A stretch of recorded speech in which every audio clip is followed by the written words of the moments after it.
This comes to us from DetroitNews.com. A Taylor police officer was arraigned Wednesday on charges he assaulted a man he and other officers stopped after a reported domestic disturbance. Taylor Police Chief John Blair said in a statement, the City of Taylor Police Department was notified by the Wayne County Prosecutor's Office that they will be charging one of our officers in connection with a police matter.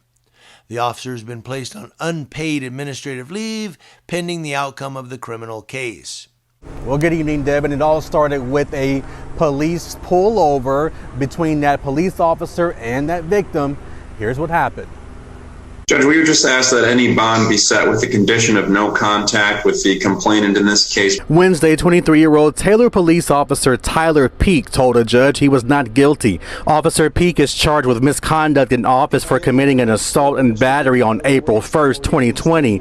Prosecutor Kim Worthy's office said the man who was assaulted by the officer was allegedly involved in a domestic disturbance with his girlfriend. He was later pulled over by Officer Peak after leaving the house. Worthy's office said Peak allegedly walked up to the car and pointed his gun at him. According to police, Peak allegedly struck him multiple times on the ground after forcibly removing him from the car. The misconduct in office charge is a common law felony that carries a maximum penalty of up to 5 years in prison.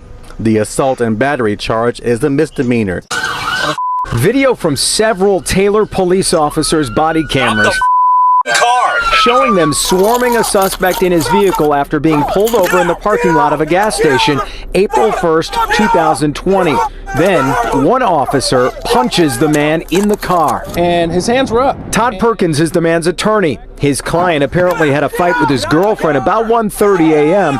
and prosecutors say she called police when he left to go to the store. On his way back, he stopped. 7 officers, some with guns drawn, approach his car and within seconds yank him out. And then when he's on the ground, you can hear them in concert saying, "Stop resisting."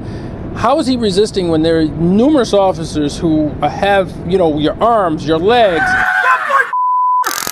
Now, Taylor Police Chief released this statement about the case. It says the City of Taylor Police Department was notified this afternoon by the Wayne County Prosecutor's Office that they will be charging one of our officers in connection with the police matter. The officer has been placed on unpaid administrative leave pending the outcome of the criminal case.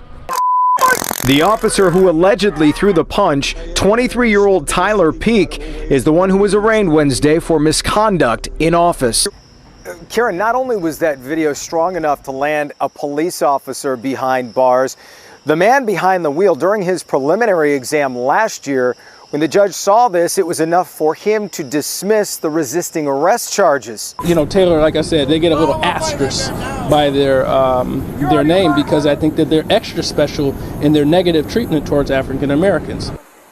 My client is happy to be alive. He didn't think he was going to be alive. He still suffers from these events. Hey, hit me in the head 10 times, bro. Welcome to Taylor. Just to reiterate what you heard in that last piece of the video there, the man says, "You hit me in the head like 10 times," and the officer says, "Welcome to Taylor." Speaking of the Taylor Police Department, they did acknowledge this today, but only in that, saying that an officer has been charged and been put on administrative leave, and that's all they plan to say about this as the case moves forward. Karen? Jason, there is a lot going on in that video. Could more charges be coming? Absolutely. We're hearing the prosecutor is looking at this very carefully, and anybody who watches this the first time, it's hard to pick out which officer would have been charged in all this. Like you say, it's very chaotic to look at.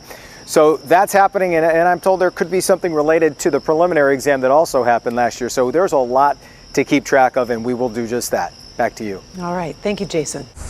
And an officer was also given a personal bond. He cannot have any contact with the victim whatsoever. His CPL was also suspended, and he is due back in court on September 8th. We're live tonight. Larry Spruill, Local 4. Such an amazing streak of similar stories here this week. All right, Larry. So first of all, Kim Worthy has taken this on, and I've talked about her before.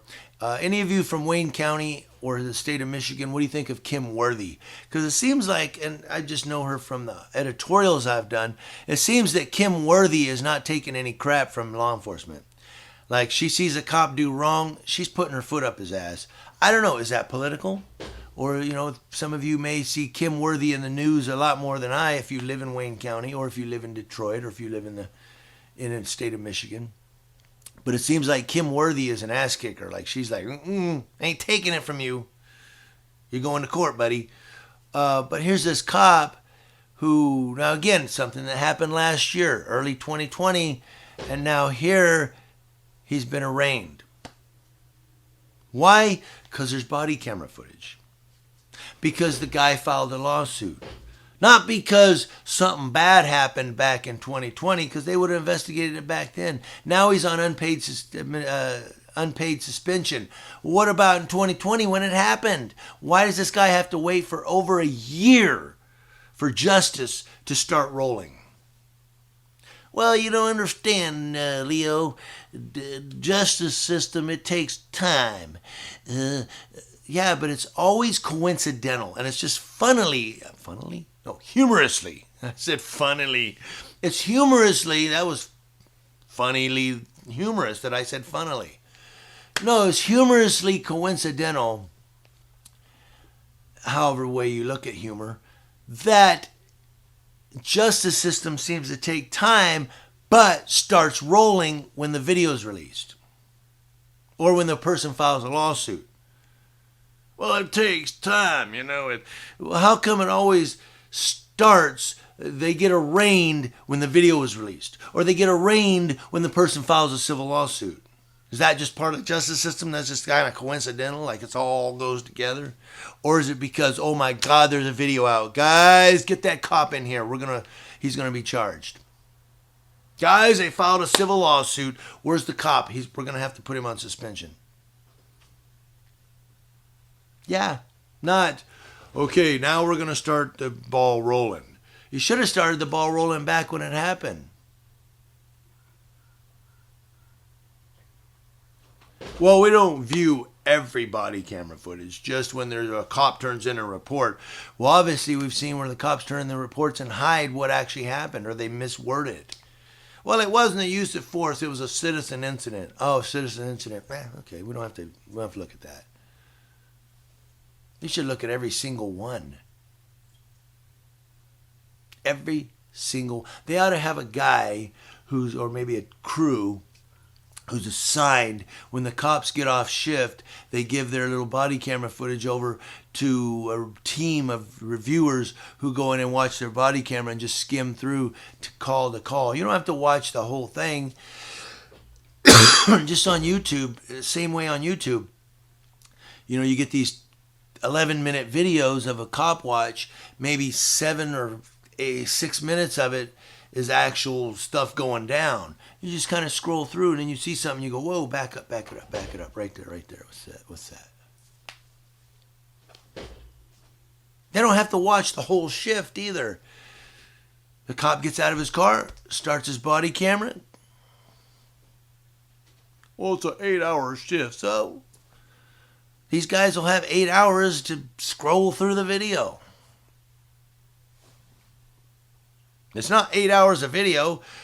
You can't tell me that, because I see a lot of cops sitting around, and they're doing reports. I get it. They're doing their paperwork or whatever. But they're sitting in a parking lot, just sitting there for 45 minutes, an hour and a half.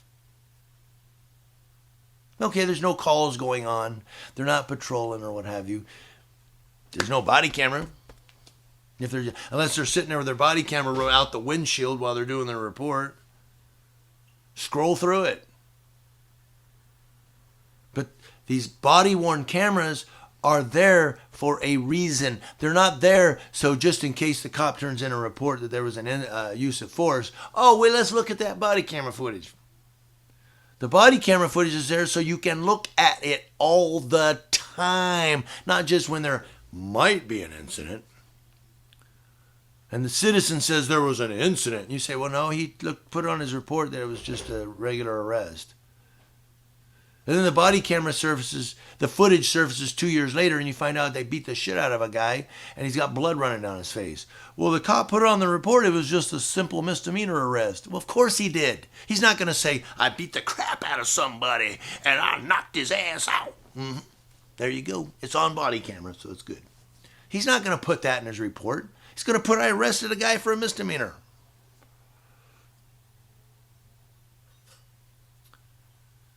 But it's all coming out now. So I want to know what you guys think. You let me know in the comment section below. And thank you for watching, guys. I'm always going to have editorials going for you.